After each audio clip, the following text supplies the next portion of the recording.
Welcome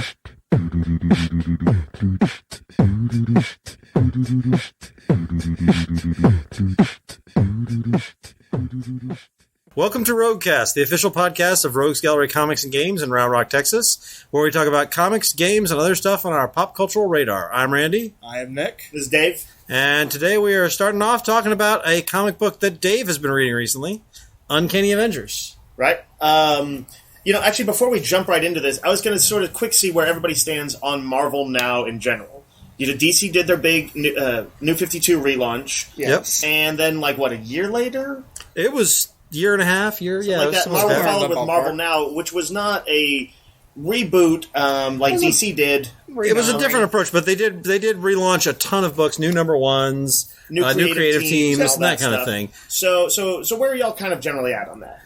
I have bought a lot of the hardcovers, so I guess I'm pretty in favor of it. They're doing these new hardcovers that don't have the dust jacket, which I like. Yes, I do. I love the format. They're pretty nice. I am sort of a mixed bag on the Marvel stuff. There's stuff I don't like, and there's stuff that I really like. And of course, we talked about Daredevil. We talked about Indestructible Hulk. Both of those are on there.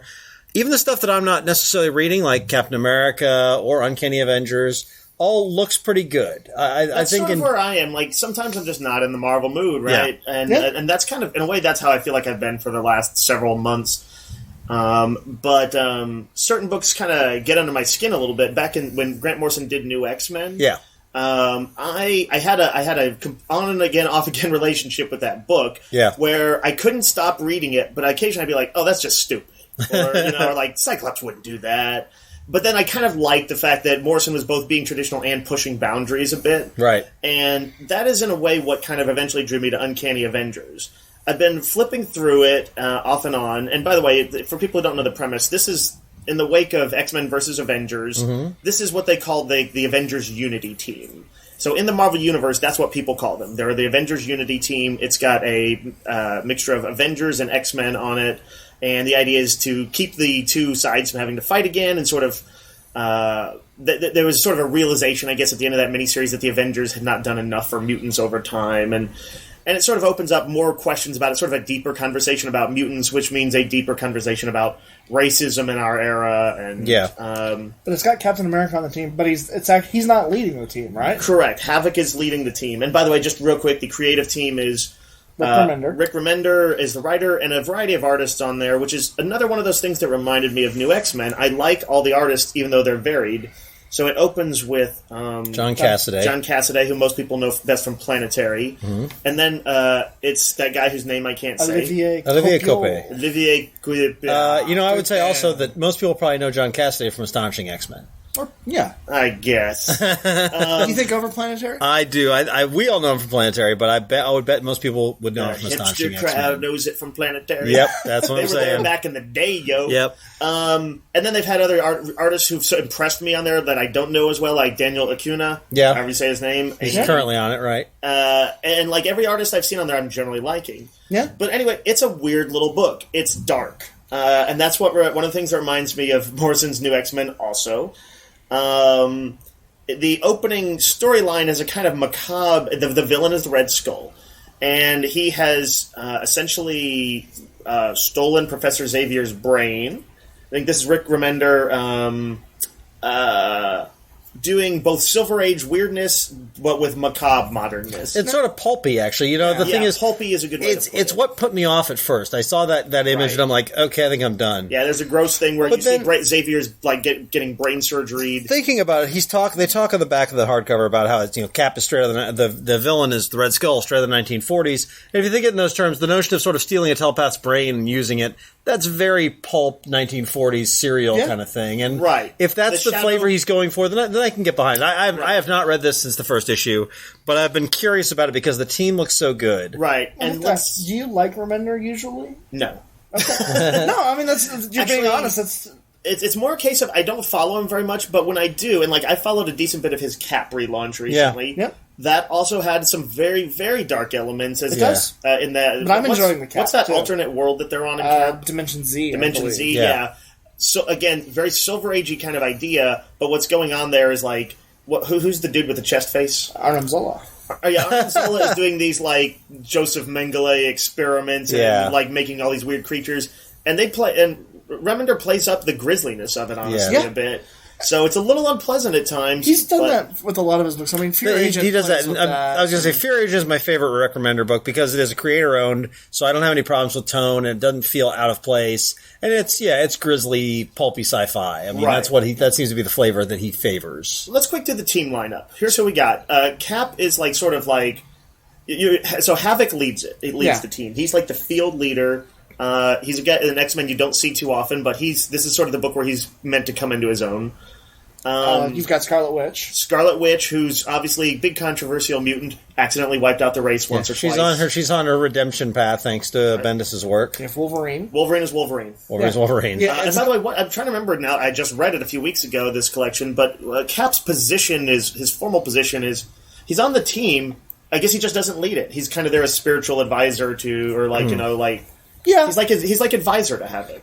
In a weird way, it's odd to have an Avengers team without Captain America on it. It's true. I think he made a point that he wanted a mutant to lead the team. Yeah. And he felt that Havoc could step up his game. Havoc has to be talked into it. Well, he's also got Thor.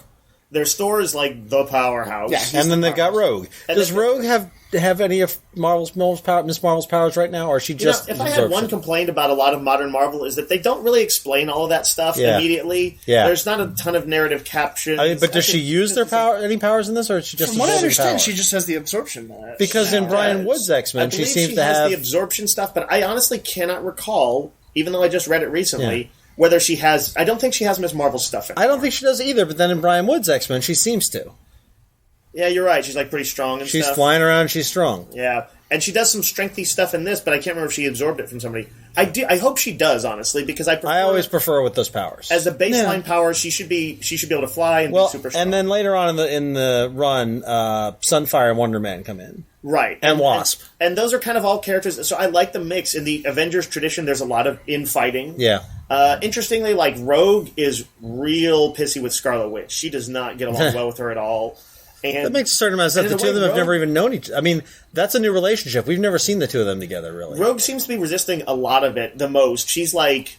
I don't know, she's really kind of rebellious in it, and like she's kind of smarts off in the meetings. And it's an interesting dynamic. Sometimes I feel like they immatured her up a bit too much for it. Yeah. But at the same time, I'm kind of liking what's going on. So, it also does what I'm really enjoying with all the Marvel Now books. They have all their books have a sense of continuity of other titles. But here's the thing. I was going to make the similar point. One of my problems with Marvel now, right now, and it's sort of the opposite problem that I have with some of DC stuff, is DC gets a little too into the continuity sometimes.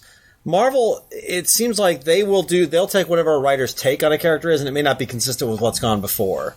Right, they're giving their writers more leeway to redefine the character, which is fine it's fine because that's probably the way to go if you're going to have to err one side or the other. But I miss versions of the character like, for example, Wonder Man. Right. I liked the classic 80s Wonder Man, and I don't really like this guy that they've got now as much. Right, so Wonder Man in the 80s, he was kind of a guy who half wanted to be a superhero and half wanted to go and just be a normal... Like, he actually wanted to be in movies. Yeah. But he couldn't quite make it. He, maybe didn't have leading man potential, so he ended up doing stuntman stuff. Right. So Wonder Man's always been one of my favorite sort of characters, cult characters, I guess. Yeah. And here, at some point, I think partially stuff that Bendis did with him, where he actually had him turn on the Avengers a few years ago, but it was because he thought they were doing more harm than good, which I did not like that. I didn't like it either, but he's ended up sort of a pacifist guy. Yeah. And he's got also a complex relationship with Scarlet Witch, always. Yeah. And I agree with you on a certain level, Randy. Like, I'm like, I like Wonder Man as a guy out there in the field being a powerhouse, although Thor also covers that. Sure. But I think Remender is more interested in him as a character, and some of the stuff he does with him, basically a lot of the conversations in this book are what win me over. Yeah. I like it when the characters have their downtime and just talk to each other. There was that issue where like Havoc said that he doesn't want to define himself as a mutant anymore. He has this big speech, and it made waves online among fans because they're like, "Wait, is he like denying his heritage? Is he like race hating? Is he an Uncle Tom?" Yeah. And the interesting thing is like, I think it does provoke some questions like that. Remender means to show these characters in transition as they're discussing mutants, and to show some of the complexities of race discussions, and including people putting their foot in their mouth. Yeah. Which, by the way, Remender did in the online forums, when he responded to it. When he snarked really hardcore at some fans when they responded to that. But he apologized since, and all seems to be well. But I am liking that sort of the more nuanced take on what mutants are. It's not just humans hate and fear us, although that's what Red Skull's plot is. He's sort of amplifying that with Xavier's powers in the first story arc. But looking at the complexities of it, you think the Avengers should all be sort of very forward-thinking, sort of progressive about all that, but sort of there's complexities within that. There's people who are dragging their feet a little bit, or who just see things differently, and that's sort of what the series is about in a way. Plus weird enemies. Yeah. The race actually leads me to our next topic, which is the comedy show Key and Peele. Right. On Comedy Central, which is, for those who haven't seen it, it's Keegan-Michael Key and Jordan Peele, a pair of black comedians who actually are biracial. Their parents are both one white, one black. Yep. And when it first started, I think they got a lot of mileage, and they still do a lot of mileage of sort of poking it's like a sketch comedy show. Yeah, it's a sketch comedy show. Yes. They got a lot of mileage sort of poking at racial identity in America, what it means to be black, what it means to be white, and all this kind of stuff. But then they sort of broaden out from there. They do these weird like pop culture riffs and all that. It's a show that's got a lot of depth, a lot of different possibilities, and it's really funny. Can I quick say one of their mentioned, like, I'm just going to describe one of their ones that does talk about race. Yeah. So one of their ones shows them in a zombie apocalypse. They're running through the city streets, and they happen to have as a guest star Kevin Sorbo of the old Hercules show. Yep. He gets killed off in about 10 seconds into the sketch, and that's the end of it. Yeah. And they look down the street, and it's just filled with zombies, and they're like, we got to make a break for it. And there's that tense moment there where they're like, I don't know if we can pull it off. I don't know if we can get through them, but let's try it. And they go running down the street, and they start to realize that the zombies are all kind of pulling away from them, and they're like, what is this? And they realize that these are racist zombies. Yeah, they won't eat the black people. They are afraid to eat them. And then, like, you see them approach a car that has some zombies, some white zombies in it, and the zombies kind of finger at the door to, like, try and lock it and stuff. Or the adult zombies shy away their child. They pull their little kid zombie away from them, and they're like, did you see that? They weren't going to let her eat us. and there's a hilarious thing where they're offended because the zombies are racist. Yeah. It's a great little sketch. And then they've also done, they did the famous East-West Bowl, which is just making fun of football players' bizarre names. Yep. Which gets increasingly funny. You can find a lot of their sketches on YouTube if you just search Key and Peele. Pretty much any of their sketches. So not everything. I don't know about these guys, really, because I don't watch that much TV. Yeah. And I didn't keep up with it, so you were the one who told us about that. I was really glad you did, because they have emerged as some of my favorite comedy guys lately. I really, really like them. Well, they just kind of disappear into their roles. They're great. They're great at what they do. They're very chameleon-like. Interestingly, in some ways, because of their biracial heritage, they can slip into characters that they are playing either black or white. Yeah, they're kind of light skinned, and so and also, but they are just good at they'll play an average guy, they'll play a historical figure, they'll play guys running from zombies. Yep, and they can actually kind of submerged into those roles. It's interesting. Yeah. I mean, I actually have to give them some acting credit. Yeah, no, there's comedians, they're good actors. Too. Yeah, I mean, they just did a Mafia, like a Goodfellas riff that was pretty hilarious. Mm-hmm. You know what I'm saying? And the other thing is, I think a lot of times people assume that if something is going to address race, that it's going to that's it. It's like all it has to offer. Right. But they do plenty of stuff that has nothing to do with race. They did the hilarious dubstep. I was going to mention sketch, that one. That's my favorite. Which basically is just a guy reacting to dubstep. Yes, but it's the way they do it. There's I think it would ruin it if I were to describe it. No, I wouldn't describe it. Say, pause the podcast right now. Go Google Key, and how do you spell it? Key and Peele. Peele. Right, and dubstep, and you will have a good time. Yeah. The Key and Peele, like I say, they don't put everything online. In fact, some of my favorite sketches they have not put online. But they put a lot. But they put a fair amount. So you can see a lot of them on YouTube or on ComedyCentral.com.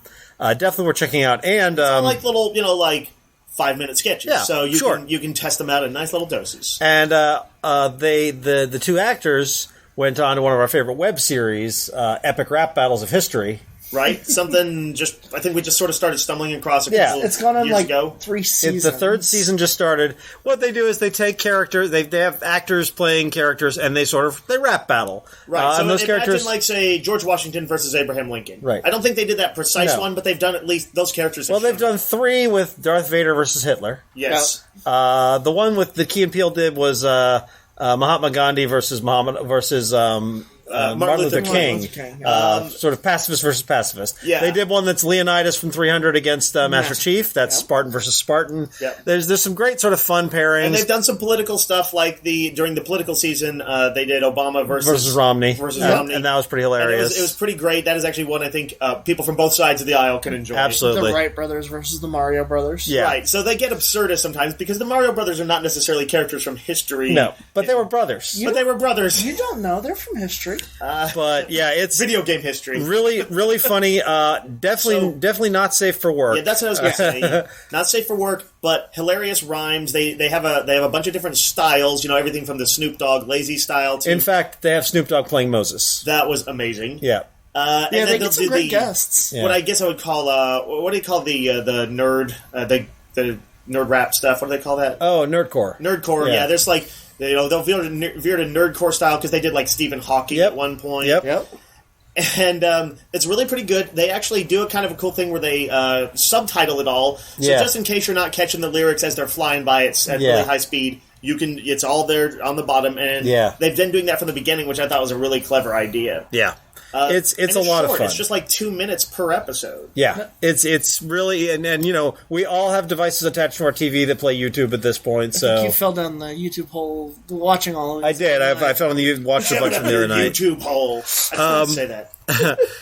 So we just, as we record this, have just gotten back from a movie that has been getting a lot of buzz. So we're going to do something unusual this time out. We're going to do spoilers. So we're going to be talking about Gravity, Alfonso Cuarón's new movie. There's really no way to discuss it without spoiling the plot, spoiling a lot of it, and I think you want to go in unspoiled if you're going to see it. So, if you've not seen Gravity and you want to go in unspoiled, pause the podcast or turn off the podcast, go see the movie, then come back and listen to our awesome thoughts. Right, and I don't think we're going to spoil a ton of very specific stuff, but we are going to spoil some stuff. We just want to cover everything. We just want to cover our bases.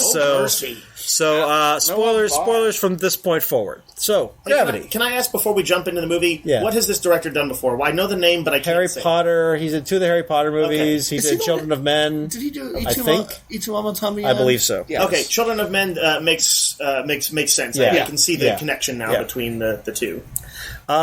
So, what did you guys think? I had a mixed reaction. I did too. I thought that when it was just being sort of survivalist, it was amazing. Yeah. If a little bit improbable as far as you've seen, there was like a zillion hair's breadth escapes. Oh yeah. And it started after a little while. I'm like, you're running through the hatch right as the flames are licking at your heels, and you've gone through all this other stuff all in the space of 24 hours. Is a little crazy. Yeah, this is one of those movies that's going to be put up for Oscars and that kind of thing, and it's really not. It'll be touted for its realism and that kind of thing. Neil deGrasse Tyson's already been tweeting away about how it's scientifically just thoroughly inaccurate, and I knew that from my baseline that this was probably not. It is. It's not pulp, but it's got that sort of pulpy, it's got that Hollywood-esque... you don't want to go into this expecting the Apollo 13 level of realism. Yeah, it's not a documentary. It is a... Well, even Apollo 13 did that kind of... it was realistic, but it still did the Hollywood tension stuff too. Correct. That's just a storytelling thing. It's just a visual spectacle. It's visually very impressive. You know what? Weirdly, I like in it too. A movie that I, with some reservations, liked a few years ago. Mel Gibson's Apocalypto. It had some of those same problems you find in Mel Gibson movies, which is like a lot of racism. Not with Mel Gibson himself, but rather movies he tends to either direct or be in, which is the sort of hyper-violence, the sort of a lot of that sort of martyrdom, and watching good people suffer, and all that stuff. And yet it had some amazing sights. I had never seen those pre-Columbian civilizations envisioned like that. Yeah. The Indians and the living in South America, I ended up really. I enjoyed the movie, but I wouldn't recommend it to everybody. And I certainly knew that there was. I could feel my emotions being played with in that Mel Gibson movie as I could in this. Did you feel like you'd been overhyped a little bit on this? Everybody's talked about how amazing it was, and I was like, okay, but this is what the trailer promised. Like, there wasn't any surprises. This is like, okay, it's a survival show in space. It's like, this is exactly what I knew we were getting into. What I did not know was that it was essentially never going to leave that survival mode. I thought there would be downtime somewhere. Oh, you thought there'd be like flashbacks or sideways or something? Well, I thought there might be, that maybe the survival stuff would happen halfway through the movie, and like part of it would be them trying to do some super NASA mission. I actually didn't know what the plot was. Oh. The trailers, the trailers show her sort of drifting and all that stuff, and I figured that was the story. I thought it might just be showing, like, the highlight reel, though. The trailer might just be showing, here's the most crowd-pleasing moment, the most insane visual of it. Yeah. But I thought it could be about, like another, not Apollo 13, but Apollo 13-esque. Yeah. See, this is what I was expecting, and so I said, okay, this is going to be the only thing that I wasn't sure about was whether or not the Sandra Bullock's character was going to die. Nick, did you know what you're getting into with the movie? I did, and I actually really enjoyed what I got. So, I liked just the visuals of it. I thought the effects were amazing. Well, I want to say, like, the first 10 to 15 minutes feels like it may have been filmed almost as if it was one shot. Yeah. Like, the camera, maybe, I don't know if it probably does leave Sandra Bullock sometimes, because you see these pan across of Earth. Yeah. But it is, like, consistently gliding around these characters, and what I think is as very... A lot of in the era of CGI and all this digital compositing, it's very easy to do that and be overly showy. Yeah, and it was showy. This is it's very movie. showy. It is. But I don't know if I've ever seen this level of effects done where it looks 100% convincing. That's the thing. I would be curious to know how they did all the zero-G stuff, because it's very convincing zero-G. Zero-G always looks a little fakey to me in movies. Yeah. And this one, I'm like, I know there's that plane that they take people up in for zero-G scenes, like in Apollo 13, they call it the Vomit Comet. Vomit Comet, sure. Then they go into like a power dive, and in that, when you're like, I don't know, the dive speed matches the Earth's gravitational pull, whatever. However, I forget the science, the physics of it. But you will be effectively in zero-G as it plummets, right? And then you've got like 5 minutes or something to film. That's how they filmed it. They filmed it 5 minutes at a time. And I was wondering because I'm like, there's like consistent zero-G in this throughout the whole movie. I know. It's impressive. I don't know how they did it. I mean, obviously, every once in a while you get to a scene where you don't necessarily need to be showing that if they're inside a space capsule or something. Right. But if there's not that, then there's always something floating around. Yeah. Did you like the point of view shots? From like their yes, their I did. camera? I thought that was well done. I actually thought it was a really well done, well utilized. Now, the stuff like that amazed me. I was the zero-G is probably the most impressive thing about this movie. I don't think anybody's ever done anything like that before. In a weird way, I felt like I got almost too much spectacle at times, though. Yeah. Almost too Michael Bay-ish. Yeah. Like, boy, a lot of things explode. It did get a little explodey, yeah. By the way, just part of the premise, they kind of threw it out at you very quickly early on. The Russians use a missile to shoot down a satellite. I was like, did I hear that right? Yeah. I had the same thing. I was like, is that a thing that happens? I didn't know. I know it was supposed to be loosely set in, or like maybe set in a somewhat loose near future. I don't know. But is that what they said? That wasn't a war type of thing? No, it was. They were just destroying. They were destroying an old satellite. What they surmised as a spy satellite. Yeah. Okay. But and what happens is, it triggers this debris. You're not wrong though, because I had the same thing. I was like, is that supposed to be something? Is there something going on with that? Because when you mentioned that the Russians fired a missile at a satellite, you think, okay, that probably means something. Right. But here it was just part of the premise. Where tensions have re-escalated and there's a new Cold War or whatever. No, that's just part of the premise that they were destroying. And they just need the space to really come from somewhere. Is just that somebody had said, when they get the warning about it, if George Clooney's character, who was definitely I'm the seasoned vet guy, if he had said something like, this kind of thing happens all the time, but usually the debris fields aren't this bad. Yeah. Sort of go ahead and tell me as a viewer that they're not in some sort of weird future where we're at war. In a lot of ways, I didn't feel that this was like a broad story. It was more just a character piece. Yeah. Right. And, I actually was surprised at Sandra Bullock. I gotta say, all the critics have been talking about her and like, she's Oscar-worthy and all that. I thought she was fine. Well, no, but when you compare what she did here to the other stuff she's done in the past, she's showing a lot of more emotion than she has in other things. You're seeing a person kind of go through the ringer in a pretty devastating way. And yes, it is a heightened turn to 11 ringer, and it does. I don't know. I compare this to where I first saw her. Well, second time I saw her, which was in Speed, and her performance here is not notably different than what she gave in Speed, to be honest. I actually think it is. She was like a city girl in that. No, I think it actually is. This is a little more nuanced character. She stretched more than she did in Speed, I think, in this one. But I'm kind of, in a way, agree with Randy in the sense that I wasn't... I felt the emotional manipulation too much. So here's what I heard. Randy, the thing I was telling you the other day that I heard about this movie, that was the one criticism I heard, the word was maudlin. Yeah. And I was like...